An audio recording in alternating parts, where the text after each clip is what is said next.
¿qué tal? Bueno, esta semana Wall Street no solo rompió récords, los hizo polvo. Fue de verdad un momento histórico que cambió el panorama financiero. Así que vamos a ver qué fue lo que pasó exactamente y, más importante, por qué.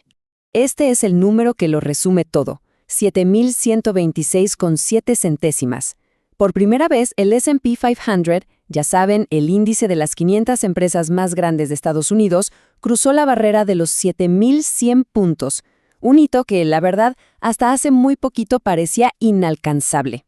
Y para poner ese número en perspectiva, ojo, esta subida no fue para nada gradual. Fue una recuperación explosiva de apenas 11 días que le metió más de $6 billones al valor del mercado. Esto no solo es impresionante, sino que borró de un plumazo todas las pérdidas que se habían acumulado a principios de año, que por cierto, fue bastante movidito. Entonces, la pregunta es obvia. ¿Qué fue lo que detonó esta racha tan increíble? La respuesta es una mezcla de dos factores muy potentes que, digamos, se juntaron en el momento perfecto. La chispa inicial, el primer dominó que cayó, no vino ni de la tecnología ni de las finanzas, sino de la geopolítica.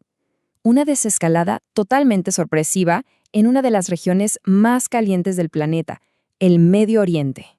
El catalizador principal fue este anuncio. El ministro de Asuntos Exteriores de Irán, Abbas Araghchi, declaró que el estrecho de Hormuz estaba, y cito, completamente abierto. Esta noticia, que venía con un alto el fuego de 10 días, eliminó de golpe una tensión enorme que pesaba sobre los mercados. Y para que entendamos por qué esta noticia fue una bomba, aquí está el dato clave. Por este estrecho pasa, más o menos, el 20% de todo el petróleo del mundo. Que esté abierto significa que la arteria principal de la energía global volvía a latir sin problemas. El efecto fue inmediato y brutal. Esta tabla muestra la caída. El crudo Brent bajó más de un 9% y el WTI, que es la referencia en Estados Unidos, se hundió un 11.5%. El mercado de la energía literalmente respiró. Y esto nos muestra perfecto el efecto dominó. Menos costo de combustible, ¿qué significa? Grandes noticias para las aerolíneas. United Airlines, por ejemplo, subió más de un 7%. Y del otro lado de la moneda, los gigantes petroleros como ExxonMobil, para abajo, con una caída de más del 3%. Pero a ver, si la geopolítica fue la chispa que encendió el fuego, el verdadero combustible para este cohete bursátil fue la inteligencia artificial.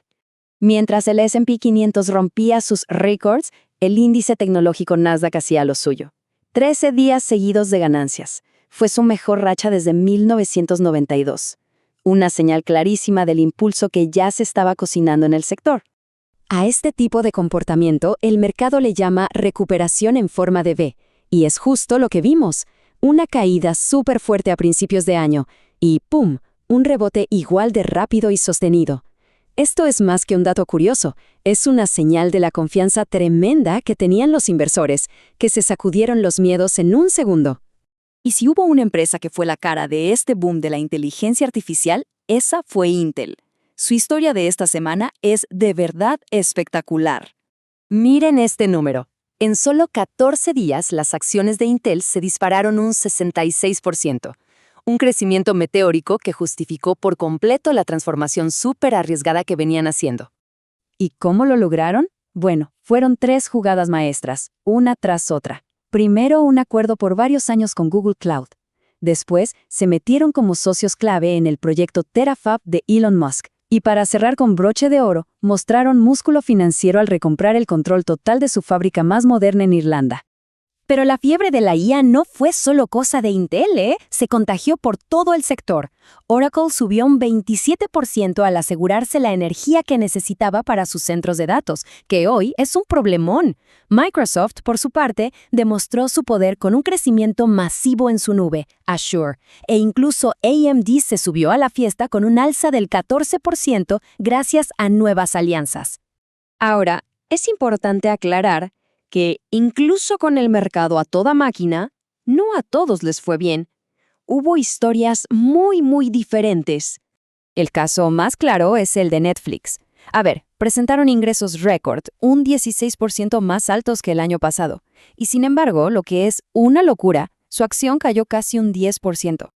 Entonces, ¿por qué esa desconexión? Si los números eran tan buenos, ¿por qué los inversores reaccionaron tan mal? La respuesta está en 3 puntos. 1. Sus proyecciones para el siguiente trimestre fueron más flojas de lo que se esperaba. 2. La salida de su cofundador, Reed Hastings, creó mucha incertidumbre. Y 3. Un pago extraordinario infló los números. Y los inversores, que no son ningunos tontos, miraron más allá de esa cifra.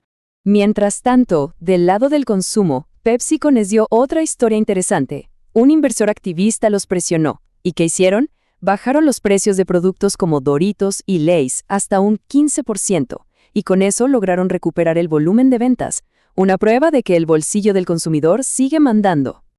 Con todo esto sobre la mesa, la atención del mercado ahora se va a la siguiente gran prueba de fuego, los resultados que va a presentar Tesla. Y aquí están las cifras que tienen a todos con los nervios de punta. La diferencia entre los autos que fabricaron y los que entregaron sugiere que se les están acumulando en los patios.